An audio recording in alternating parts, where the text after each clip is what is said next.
If you don't know where every dollar went last month, you are losing. And I'm not sugarcoating it. The reality is that the bigger you get, the more important it is to know where every single dollar goes. It's not the other way around.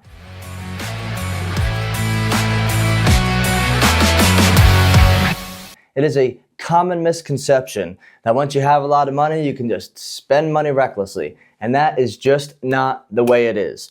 And you want to develop these habits when you're just getting started so that when you are at the place where you want to be, in your head and in your pocket, then you already have these habits down. So in this video today, I am going to show you the exact money habits that you require to make sure that you manage your money effectively and easily every single month. Most people are reactive with their money. What do I mean by that? I mean that most people only look at their money when they need to. They look at their bank account the day before they have to pay their rent. They look at their bank account when they have to pay their phone bill. They look at their bank account when they make money or they have to spend money. But wealthy people look at their bank account all the time. It is the first app that they open up on their phone. Not Instagram or Facebook, but their bank application. Why? Because it's important to be conscious of your money. It's important to understand where your money's going and where it's coming from so you can be a good steward of your money. There is nothing more important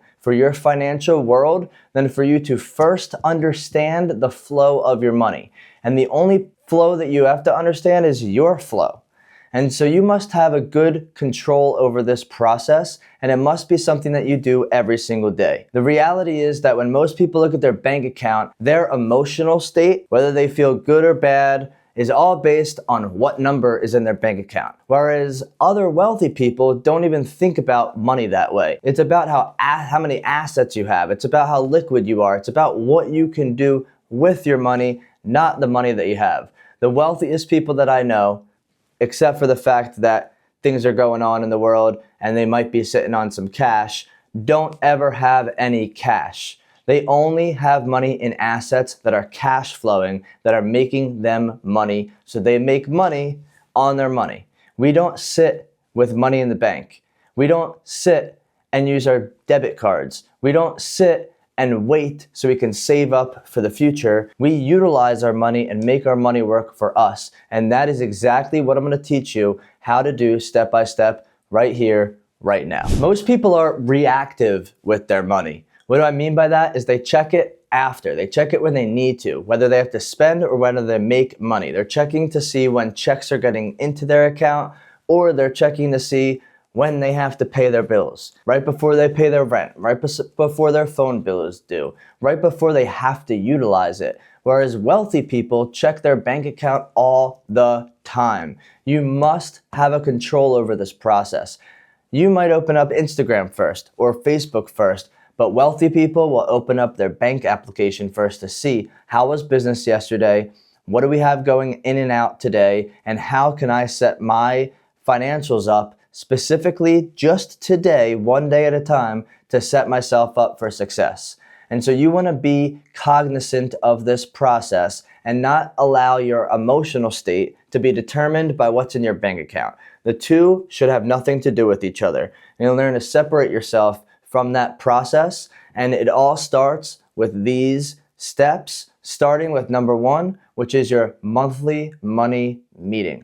The purpose of the monthly money meeting is that you can actually see what's going on in your life. And this is step one. First thing you got to do is dedicate a block of time every single month. I do it on the 20th of every month. Why on the 20th of every month? Because I know that I get income on the 15th, and I know that my bills are going to be due on the 1st. So it allows me the time to be able to look at what I did last month and get ready for the following month. So I suggest that you do your monthly meeting somewhere between the middle of the month. Again, it's just you sitting down, no distractions, that is it. Put your phone away, put your situations away, and just focus for a dedicated block of time. It usually takes me 1 or 2 hours to do my monthly money meeting, and you first start with being able to pull up all of your bank accounts. And so you want to look at every single account that you have. Bank accounts, investment accounts, everything. And I have a spreadsheet that I can share with you I have a spreadsheet that you can actually utilize that allows me to input all of the balances of those accounts first. First, I got to just check the temperature, right? Looking at the thermostat and see, hey, it's 74 degrees. I need to be able to look at my bank account and say, I have $2,000, or my investment account and say I have $150,000, or my cash value life insurance and say I have $500,000, and look at what is in every single account. That is the beginning of the money meeting. Then I'll print out all of my credit card statements. Now, personally, I have a lot of credit cards. I use 0% interest credit cards, and I'm going to get into that in a little bit, but I have multiple different credit cards that I use for different things, all 0% interest, and so I'll have all of those statements, and sometimes the statements actually are ending on the 27th of the month, so you might have to change the transaction date from the 1st to the 30th, or the 1st to the 31st, so you can actually see the month at a glance, not necessarily your statement date. And I'll print them all out, physically print them out, so that I have all of my money right in front of me. Now, I personally do not spend a dollar that is not on a 0% interest credit card. And this is why you're gonna be able to streamline your expenses, categorize everything, and that's exactly what step number 2 is, which is to categorize your expenses. Step 2 is to categorize efficiently. Why? Because you need to know what you're spending money on. Now, in the beginning of every quarter, I set my budget up and I have a goal target for what I'm spending money on. That way I know that this quarter I'm gonna spend $3,000 on food every single month. And I have a target for that purpose.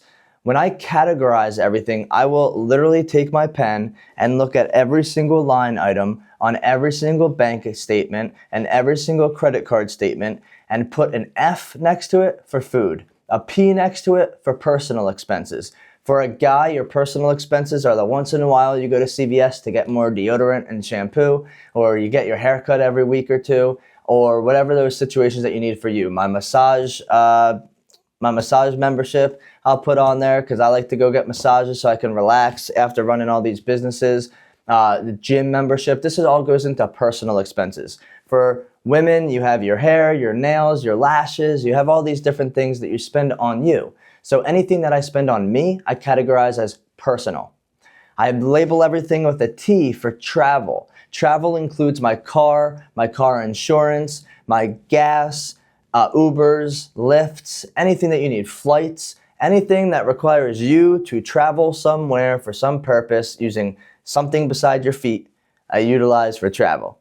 All right, then I'll have ENT for entertainment. I'll just put an E next to it most of the time. I personally don't do a lot of entertainment, but an example of entertainment is going out with your friends. An example of entertainment is being able to go to the cigar lounge, be able to go bowling, be able to go to the movies, going golfing. These are entertainment things. And so you want to check that. All right, and then I'll put a B next to everything for my business. Now, 98% of all my expenses, probably 99 more in fact, are for my business. Why? Because I'm constantly working on my business and buying things to invest in my business. So I'll put a B next to it for business. No matter what, everything needs a category. And so you don't have to use my categories, but you can utilize your own and use that as a template, but you can't have anything that's miscellaneous. You can't have anything that's other. You need to know what you're spending money on and be able to look at what you budgeted in the beginning of the quarter for every single month, look at what you spent, and be able to adjust the following month so that if you spent too much on food this month, make sure you spend a little less. If you spent so much on travel, again, sometimes you might go on vacation, sometimes you might have a business trip, sometimes you might have a situation where you need to. Things happen, I get it, but in general, you want to be able to make sure that you are spending right on line with what you categorize your expenses to be and account for every single little thing and be able to look at that so you can see where you need to adapt and adjust for the following months and for the following quarters. And this is what you'll allow yourself to do, to categorize so that you can really step into step 3, which is to streamline your expenses. Step 3 is to streamline your cash flow, both your income and your expenses. You want all of your money flowing into one place, and you want all of your money flowing out of one place. Now, we grow up in a world where everyone's talking about multiple streams of income, and it is important to have multiple streams of income. But think about your multiple streams of income as tributaries flowing into one river, or as multiple rivers flowing into one ocean. You want to be able to understand how you can manage your flow of money just like the ocean and the waters around the world. And this comes straight out of this book, Becoming Your Own Banker, because the reality is there's only one pool of money in the entire world, and it goes round and round. And you have to understand your flow and what pool you own and control this pool. And so example here is being able to have, maybe you have multiple businesses or multiple bank accounts. And for me personally, I'll just share my own personal experience, is I have my personal commissions going into one account. I have my overrides for my business in one account. I have my online products and services through my company in one account. I have my coaching products and services in one account. And every single month or every single week, depending on how often this is happening and what I need to do for my money, I will move them all into one account. Why do I do that? So that I have all of my money in one place and I can organize everything effectively. Why wouldn't I just have one account to start off with then? Because each of these is a different LLC, a different bank account, and I need that for tax purposes and for liability purposes, and I highly recommend you do the same if you're a business owner. Then I have all of my money flow into one place and it goes into one bank account. This is a bank. Now before I spend $1, which is what everyone else does, they spend money on their home, their mortgage or their rent, on their car, on food, on other things to make them more money. The first thing I do is I move all of that money into my life insurance policy. Again, I'm just sharing what I do, and this is exactly what the infinite banking concept is all about. And I put all of my money into what I call my bank, the Bank of Waxman. Why do I do this? I do this because then I can leverage my money instead of constantly liquidate it. This process takes anywhere between 1 and 10 business days, depending on the carrier and the way in which I send the money. And then as soon as I see that it shows up in my cash value in my policy, I borrow against this cash value. The cash value is collateral, and the life insurance company will actually send me 95% of this money, 90 to 95%, depending on the carrier, of that money, and it usually takes 1 to 3 business days. And then this money will show back up in my bank account. So I'm moving it from my bank account to my policy, and from my policy to my bank account, and then I would spend money on my expenses. Again, we all have similar expenses. Some have more than others, and some spend money on different things, but in general, you have the categories that we talked about. And if you want to streamline even more, which I highly endorse streamlining because it makes it very easy for you to manage your money, and simple means speed, I would take all of this, and you might not be able to take everything, but take all of it and put it on a nice 0% interest credit card. That's the credit card number right there. But 0% interest credit card, and it should be a business credit card. Why? Because a business credit card does not show up on your personal credit report. Not that you're gonna overspend on this card, you're gonna manage your money effectively, but because then it doesn't affect your personal credit when you have high usage. You wanna be able to utilize this credit card, and you can get 0% interest for 6 to 18 months, depending on the banks. Talk to a credit specialist. I'm not one of them. I have them. You can ask me. But I would highly recommend talking to someone to streamline all your expenses. And that way, you can take all your money, again, move it through your policy, borrow against the policy, pay off the credit card. Now, you might not be able to spend everything on this credit card, but I'm simplifying it for the purpose of the video. And talk to your accountant, talk to your attorney, talk to your financial advisor. I am not any of those things. I am a businessman and a life insurance agent, and this is just my opinion, so I'm not giving financial advice for that purpose. I'm just sharing with you what I do. But what in general, you want to create an automatic money machine. An automatic machine that you know exactly where your money's going, what you're doing with it, how you're going to invest it, how you're going to spend it, why you're going to spend it, and how you can set yourself up for the future, which is step 4, to invest your money. Wait. Before we move on to step number 4, be sure to like, subscribe, and turn notifications on so that you can receive more of this value delivered to you every single day as we post more content. After you've already spent money on expenses, you should have some left over. If you don't, find something else to do so you can.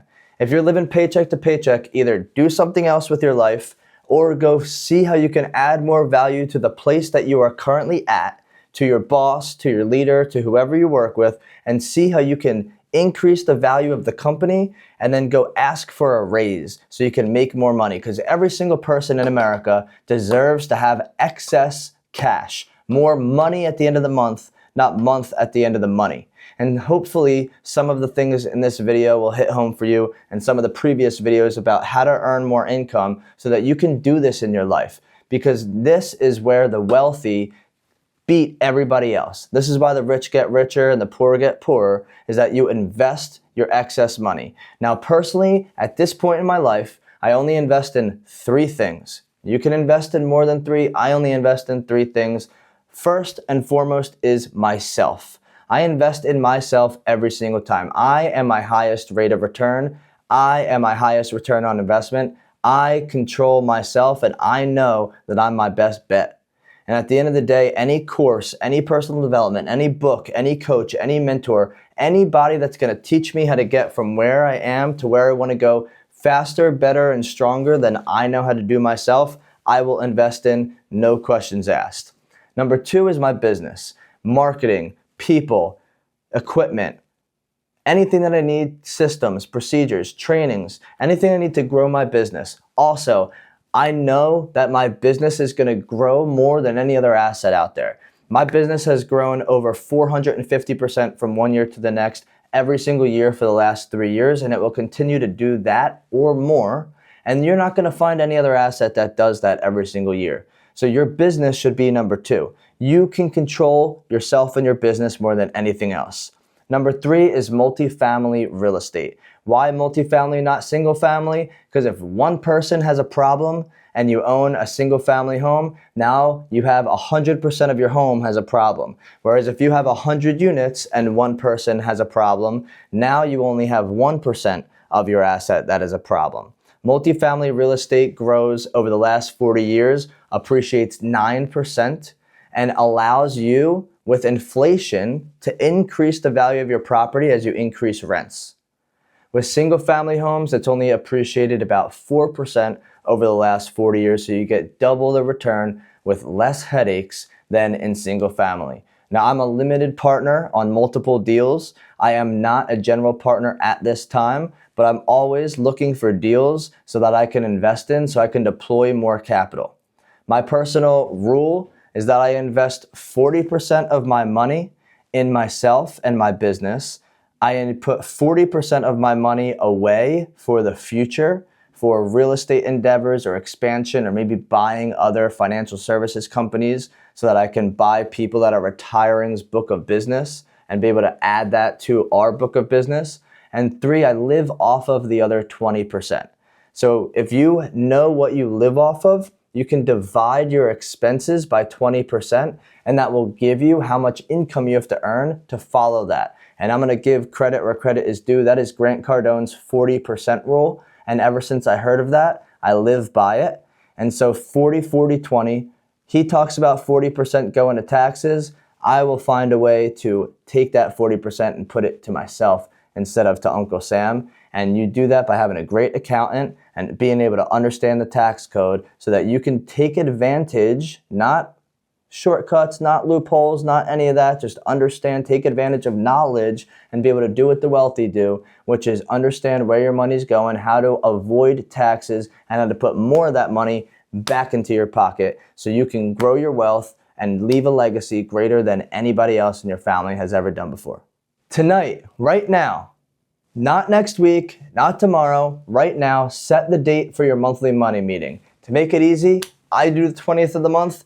do it on the 20th of the month. If you have a girlfriend or a boyfriend or a spouse, invite them to this money meeting. I do it on the 20th of the month every single month with my wife, and I would bring my kids when I have kids, and I'll bring the family when I have more family. But you want to first set that date today. This is your call to action. Take advantage of this right now.